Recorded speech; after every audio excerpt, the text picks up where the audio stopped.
Salut les potos, donc nouvel épisode. Aujourd'hui, nettoyage de la boîte à air. Donc démontage total de la boîte à air, nettoyage intérieur extérieur, hein. Parce qu'il y a du cambouis, il y a de la bouillasse, il y a un petit peu de tout dessus.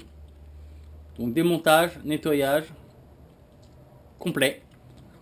Donc la mousse est en option, hein, dans la boîte à air, mais bon, la boîte à air ne fonctionnait plus étant donné qu'il avait mis un petit filtre type KN, quoi. Le moindre coin est bien nettoyé de façon à avoir une boîte à air nickel de chez nickel. Voilà, même le bouchon d'essence est nettoyé. Là, on démonte le robinet d'essence et on s'aperçoit qu'il manque une tige dessus. Hein, donc, en gros, la réserve sur le robinet ne marchait plus. Donc là, je suis obligé de décoller la pièce de plastique qui est à l'entrée du réservoir pour essayer de choper la tige. Voilà, ce qui permet de déterminer quand la machine doit passer en réserve, quoi. On va passer un coup de soufflette là-dessus. Donc à chaque fois que j'utilise la soufflette, on ne voit pas la caméra, mais c'est hors champ caméra. Donc voilà, mais toutes les pièces, quand elles sont nettoyées, sont soufflées automatiquement. Donc là, dégraissage, hein, le dessus, c'est de la bouillasse, mais en dessous, bon, il y a un peu de tout, hein, aussi bien de la graisse que de la terre, que voilà quoi. Réservoir d'huile, idem, hein, heureusement qu'il est en plastique, hein, malgré qu'il n'aurait pas rouillé, hein, vu le cambouis qu'il y avait dessus. Décollage de l'autocollant sur le réservoir, alors là c'est la misère, mais totale misère, hein. Même avec le décapeur thermique, grosse misère, parce que le problème c'est que l'autocollant c'est comme la peau d'un serpent, c'est que des petites écailles, donc il se détruit par petits bouts, totale misère. Donc décollage complet avec une lame de cutter, hein.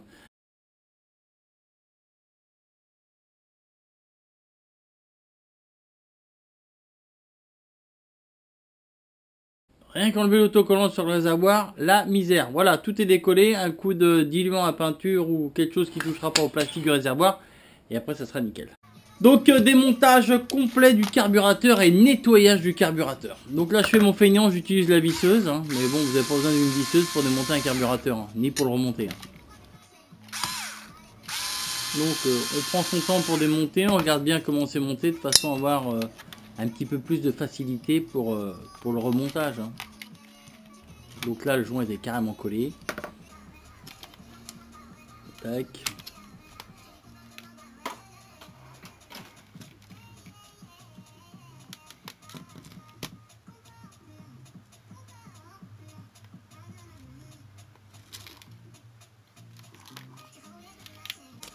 Donc petit nettoyage extérieur avant de l'ouvrir. Ça évitera de faire tomber la merde dedans. Tout ce qui sera plus dessus, bah, risque pas de tomber dedans.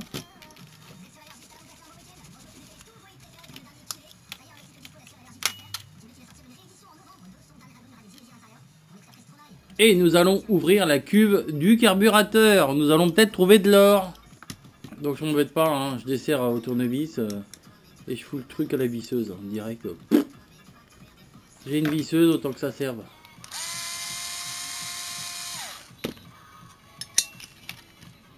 Ils vont me dire, mais j'ai jamais vu ça, démonter un carburateur avec une visseuse. Bah regarde, voilà, je démonte un carburateur avec la visseuse. LOL.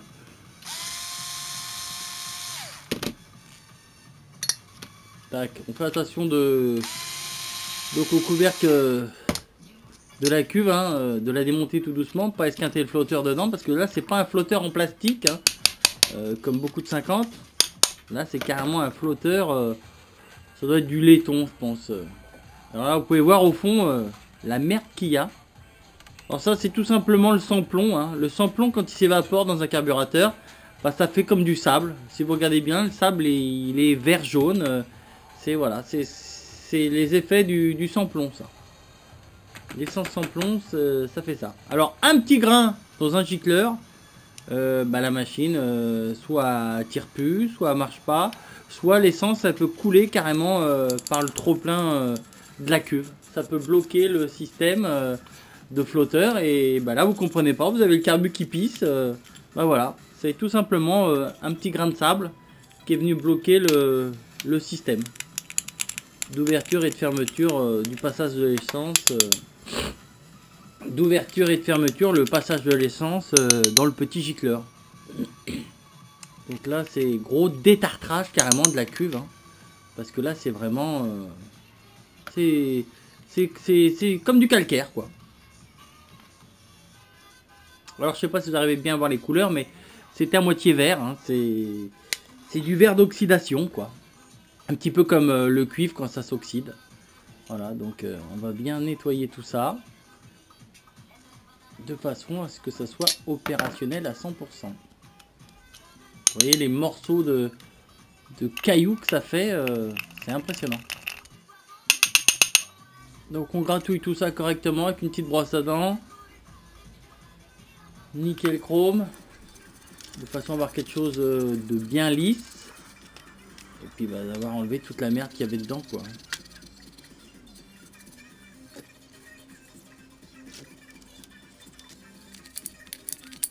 Attention de pas tordre. La tige que vous voyez là dans la cuve, c'est le trop plein. Hein. Le trop plein dans la cuve, si la cuve, si le flotteur ne remonte pas, qui ferme pas l'arrivée d'essence, et ben l'essence sort par ce tuyau là, par ce petit tube là, et puis ça sort par la durite qui est en dessous là que vous voyez.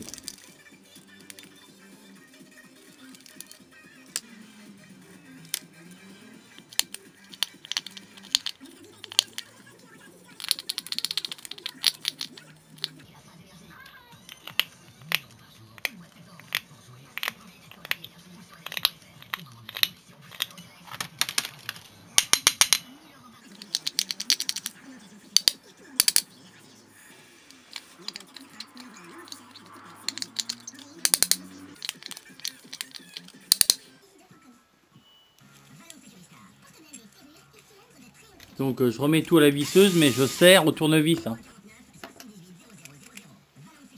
On peut pas se rendre compte de la force de serrage hein, avec la visseuse. Donc on resserre tout à la main. Hein. C'est pas la visseuse hein, qu'on resserre. On peut avancer les vis à la visseuse, mais voilà. Donc là, c'est nickel chrome, c'est tout lisse, c'est tout doux, c'est tout propre.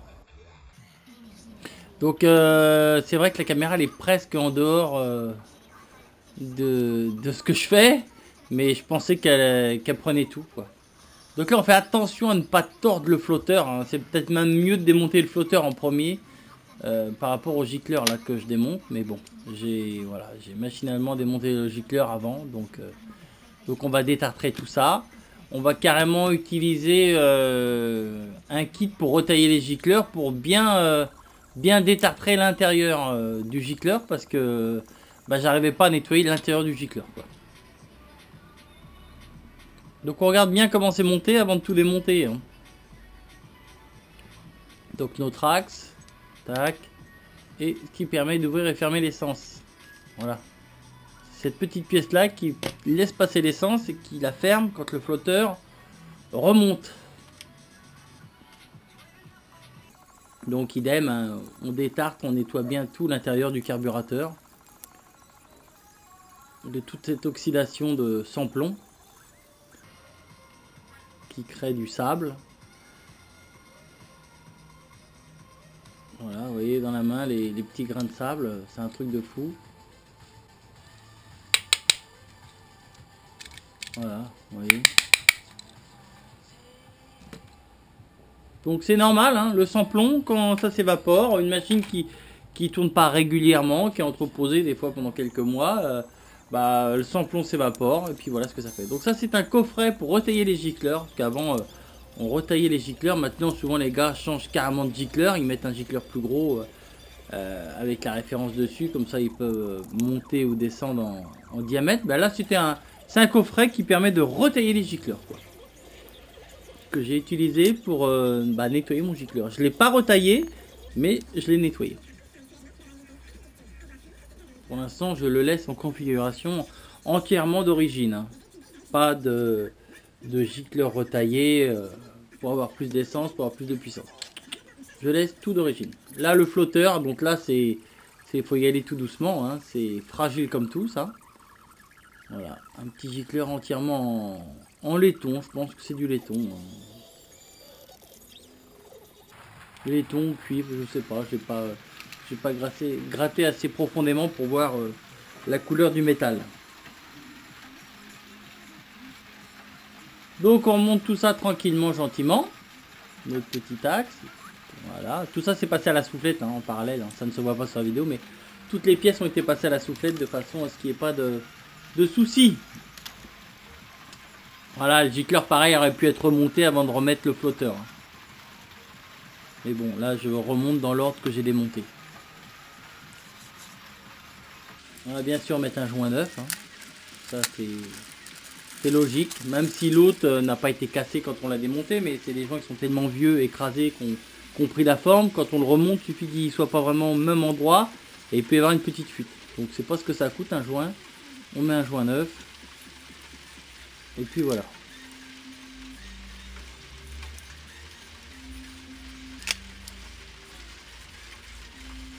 On vérifie bien que le flotteur marche bien. On fait attention de rien tordre. Et on met les 4 vis de la cuve.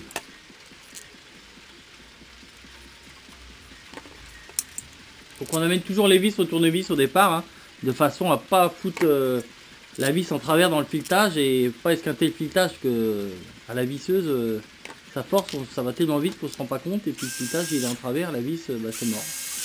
Donc voilà quoi.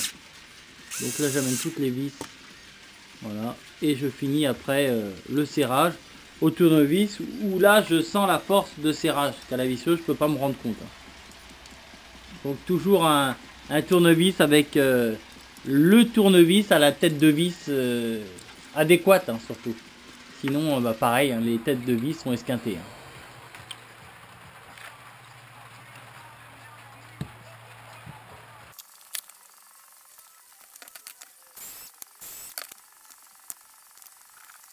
Donc là on va graisser le câble qui sépare en deux. Donc il y a un câble pour accélérer, donc qui va sur le carbu, et l'autre qui actionne la pompe à huile. Donc en haut à droite vous pouvez voir, ça c'est tout ce qu'il y avait à l'intérieur de la cuve.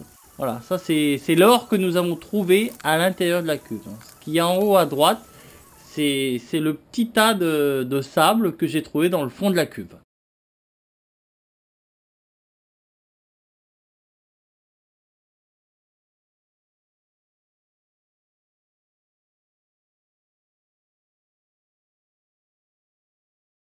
Voilà, remontage total du carburateur.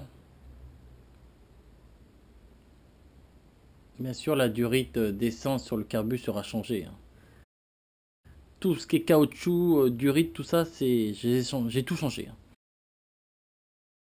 Fin de cet épisode les potos, semaine prochaine, un nouvel épisode. Ciao, bye bye.